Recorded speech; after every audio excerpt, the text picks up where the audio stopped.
Hi guys, thanks very much for coming and checking out today's video where I'm talking about the factors which influence the life of an internet business. What's going to make your internet business and my internet business survive into the future. I think the one thing that we realise now is that every business today needs to have some type of online presence. People are becoming much more confident in buying products and services online, and even if you haven't bought a product or service online, I'm sure that you know that somebody that has. There's over 3 billion people currently who use the internet, and this figure is growing every single day, so that if you have a business and you're not online, you are missing out on a massive potential audience who are out there. But just having a website is not enough. You can't build it and expect them just to come because it's there. You've got to have a solid online marketing plan. You've got to have elements in place which are going to ensure that your internet business is successful as you want it to be. So in this video today, I'm just going to run through 5 factors that are going to help your internet business survive into the future. The first thing is to have a clear marketing message. What I mean by this is that you've got to know not only what you're selling, but how you're getting that message across to your target audience. It's just that if you make it all confused and you use lots of jargon and complicated words that your potential audience don't understand or can't be bothered to read, they're not going to stick around on your website and try and read and understand what you are saying to them. They're going to move on to another website really quickly. The second point is what I just meant is similar to what I mentioned before when I mentioned about the target audience.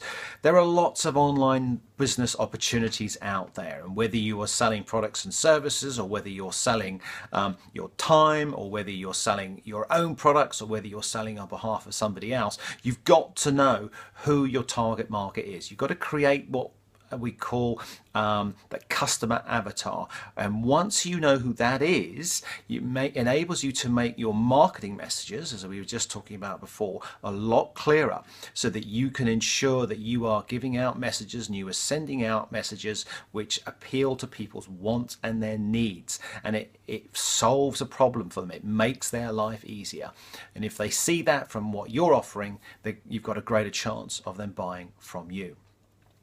Number 3 is just not to rely on one type of marketing strategy to get existing customers to buy from you, or to look for prospective new customers.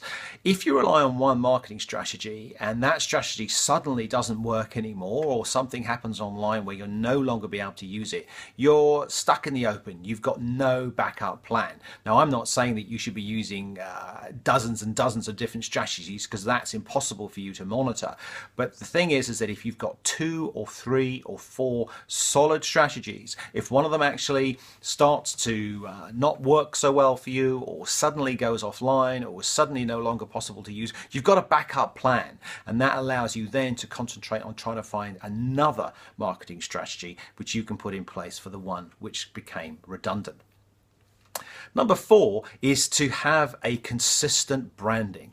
Online marketing allows you to get your message out to a huge audience, and in lots of different ways. And this can be done through not only from your website, but the articles which are on your website, the blog posts that you send out, the emails, the advertising that you send out. All those, your social media, all of these things where your potential customers are coming in contact with you. Now, if you've got a mixed up brand and everything looks different, you're not going to have any consistency. Consistency is key in building customer loyalty and getting your brand to be recognized. Once people start to recognize your brand and trust your brand, they're going to have a greater possibility and likelihood to actually buy from you. And finally, the tracking and monitoring of your marketing. The fact is that there are a lot of services out there, Google Analytics being the classic one, is knowing where your website visitors are coming from. What happens when they land on your website? What are the most popular pages? What places are they coming from? Is it social media? Is it your paid marketing that is bringing them to your website? And also from the other side of it, it's important to monitor what is working and what is not working, because if something is working, it means you can scale that up and use more of it. And if something is not working, then you can stop it and concentrate on something else.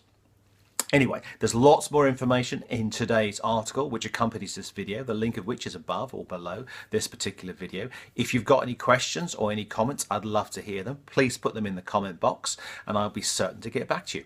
Anyhow, this is John Allo saying thanks very much for checking out this video, and I shall speak to you soon. Cheers. Bye now.